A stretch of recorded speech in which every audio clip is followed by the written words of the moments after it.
Dans la précédente vidéo, je vous ai parlé de la pleine conscience. Aujourd'hui, je vais vous parler d'une pratique beaucoup moins connue, l'autosuggestion consciente. C'est le deuxième pilier de la magie. Je l'appelle le vilain petit canard de la psychologie. Vous allez comprendre pourquoi. Et pour cela, il faut revenir à son origine. L'autosuggestion consciente a été mise au point au début du XXe siècle par un pharmacien français, Émile Coué.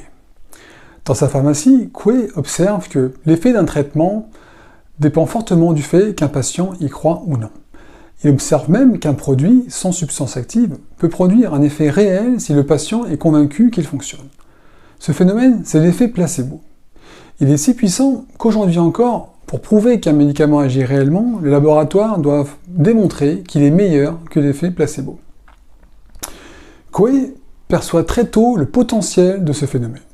Il décide de l'étudier et il élabore une théorie pour l'expliquer. Voici comment il a décrit. En chacun de nous, il y aurait deux êtres. D'un côté, le conscient, siège de la volonté, de l'autre, l'inconscient, qui gère, sans qu'on s'en rende compte, le fonctionnement de tout notre organisme. Coué affirme que, quelle que soit la situation, c'est toujours l'inconscient qui l'emporte sur notre volonté. Autrement dit, c'est toujours l'inconscient qui nous fait agir, qu'on le veuille ou non. Et si l'inconscient croit qu'un organe ou une fonction vitale fonctionne bien ou mal, cela peut fortement influencer son fonctionnement. C'est ce qu'on observe avec l'effet placebo. Mais selon Coué, malgré son emprise, notre inconscient a une faille. Il est d'une grande crédulité. C'est-à-dire qu'il a tendance à accepter tout ce que nous lui suggérons sans le contredire. Et c'est là que se trouve la clé. Même si notre inconscient l'emporte toujours sur notre volonté, on peut tout de même l'orienter simplement en lui parlant. Et donc, pour activer l'effet placebo, non pas sur un traitement donné, mais de façon globale, Coué propose de guider l'inconscient vers un état de mieux-être en utilisant une phrase bien particulière « Chaque jour, à tout point de vue, je vais de mieux en mieux ».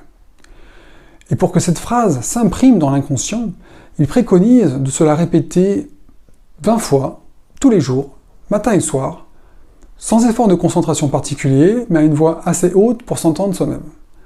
C'est précisément cette pratique qu'il appelle l'autosuggestion consciente. À l'époque, elle a connu un succès important en France et aussi à l'étranger. Et ce n'est pas un hasard. De nombreux témoignages montrent l'étendue des effets de l'autosuggestion consciente, notamment sur les troubles influencés par le mental. Dépression, anxiété, insomnie, phobie, douleur, avec des résultats parfois spectaculaires. Mais comme pour la pleine conscience, ce n'est pas vraiment quelque chose qui se comprend intellectuellement. Il faut l'expérimenter. J'en ai moi-même fait l'expérience il y a une vingtaine d'années, et je l'ai vécu comme une véritable résurrection. Si vous voulez en savoir plus, vous trouverez sur mon site la liste complète des troubles concernés, tirée directement des observations de Coué. Mais voilà, malgré ces résultats prometteurs, l'autosuggestion consciente a été ignorée par la communauté scientifique qui l'a jugée trop simpliste.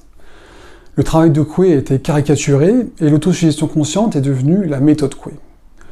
Aujourd'hui, faire la méthode Coué n'est plus qu'une expression utilisée par les journalistes pour tourner en dérision les discours jugés trop rassurants.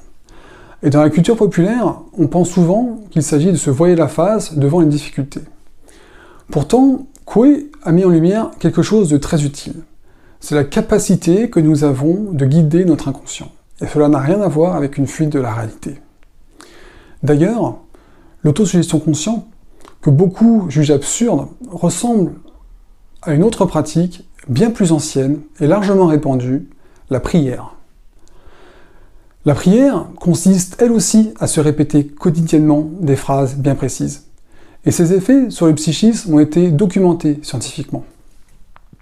Toutes les grandes religions aujourd'hui reposent en partie sur la prière. Or, si la prière produit des effets, quel que soit le Dieu invoqué, il est probable que ces effets ne viennent pas de la divinité, mais d'un mécanisme psychique commun que la prière active, celui que Coué a théorisé.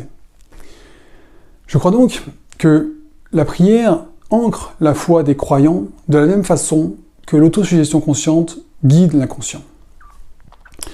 Ça pourrait expliquer pourquoi les religions basées sur la prière ont connu une telle expansion, ce qui n'aurait pas forcément été le cas sans cette pratique. Finalement, l'autosuggestion consciente peut être vue comme une version laïque de la prière. Une version qui exploite directement le fonctionnement du mental, sans dogme ni mysticisme. Voilà pourquoi je l'appelle le vilain petit canard de la psychologie. Cette pratique, longtemps ridiculisée, constitue en réalité l'un des plus puissants leviers d'action sur l'inconscient. Et dans la prochaine vidéo, je vais vous montrer comment adapter les phrases d'autosuggestion pour accéder plus facilement à la pleine conscience.